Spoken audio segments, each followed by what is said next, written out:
Breaking news SLBC tunnel ప్రమాదంపై CM Revanth సమీక్షా సమావేశం నిర్వహించారు. ఈ సమావేశానికి హాజరయ్యారు మంత్రి ఉత్తమ్ కుమార్ రెడ్డి.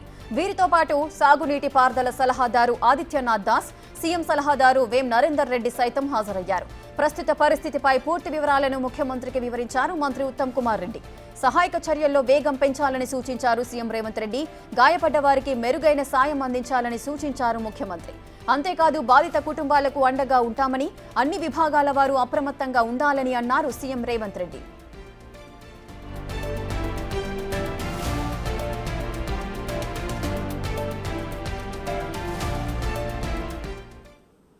ఎస్ఎల్బీసీ టన్నెల్ ప్రమాదంపై సీఎం రేవంత్ సమీక్షా సమావేశం నిర్వహించారు. ఈ సమీక్షకు సంబంధించిన పూర్తి డీటెయిల్స్ మా ప్రతినిధి వాసు అందిస్తారు. వాసు,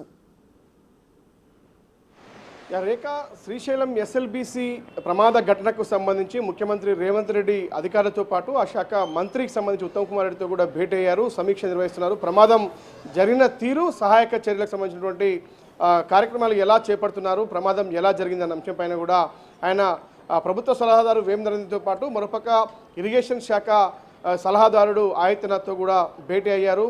అయితే ప్రధానంగా ఈ ఘటనకు సంబంధించినటువంటి విషయంలో ఎవరెవరు గాయపడ్డారు, వాళ్ళు ఎక్కడెక్కడ ఆసుపత్రిలో చికిత్స పొందుతున్నారు, వాళ్ళకు మెరుగైన వైద్యం అందించాలని ముఖ్యమంత్రి ఆదేశాలు జారీ చేశారు.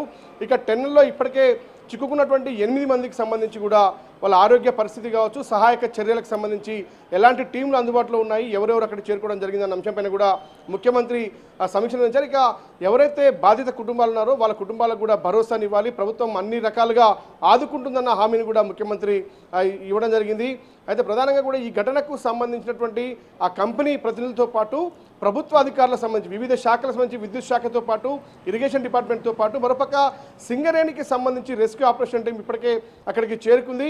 ఇక ఎన్డీఆర్ఎఫ్తో పాటు ఆర్మీకి సంబంధించినటువంటి బృందాలు కూడా ఈరోజు రాత్రికి అక్కడికి చేరుకోబోతా ఉన్నాయి. అయితే ప్రధానంగా 2 ఇంజనీర్లకు సంబంధించి ఎవరైతే ప్రాజెక్ట్ ఇంజనీర్తో పాటు సైట్ ఇంజనీర్తో పాటు 6 కార్మికులు, ఆ యొక్క మిషన్ ఆపరేటర్లు 2 ఉన్నారు, మిగతా మరో 4 కార్మికులు ఉన్నటువంటి పరిస్థితి. మొత్తం 8 మంది కూడా టెన్నెల్ లోపల చిక్కుకున్నటువంటి నేపథ్యంలో వెంటిలేషన్కి అయితే ఎలాంటి ఇబ్బంది లేదని మంత్రి ఉత్తమ్ కుమార్ రెడ్డి మాత్రం సీఎంతో చెప్పడం జరిగింది. ఇప్పటికే విద్యుత్ పునరుద్ధరించారని కూడా చెప్తా ఉన్నారు.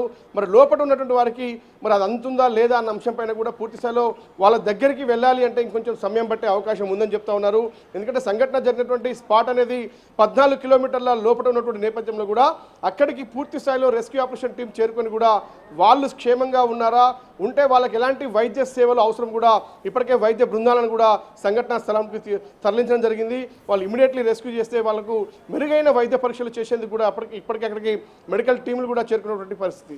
ఇక పూర్తి స్థాయిలో మెరుగైనటువంటి వైద్య సేవలు అందించాలి. ఎవరైతే గాయపడి ఇప్పటికే ఆసుపత్రిలో చికిత్స పొందుతున్నారో వాళ్ళందరికీ కూడా వైద్య సేవలు అందించాలని కూడా ఆదేశించారు. అన్ని శాఖలకు సంబంధించి వైద్య శాఖతో పాటు విద్యుత్ శాఖ, ఇరిగేషన్తో పాటు ఆ జిల్లా కలెక్టర్తో పాటు నాగర్ కర్నూలు ఎస్పీతో పాటు అందరినీ కూడా సంఘటనా స్థలంలోనే ఉండి ఎప్పటికప్పుడు రెస్క్యూ ఆపరేషన్ను పర్యవేక్షించాలి అన్న అంశాన్ని ముఖ్యమంత్రి చాలా స్పష్టంగా చెప్పారు.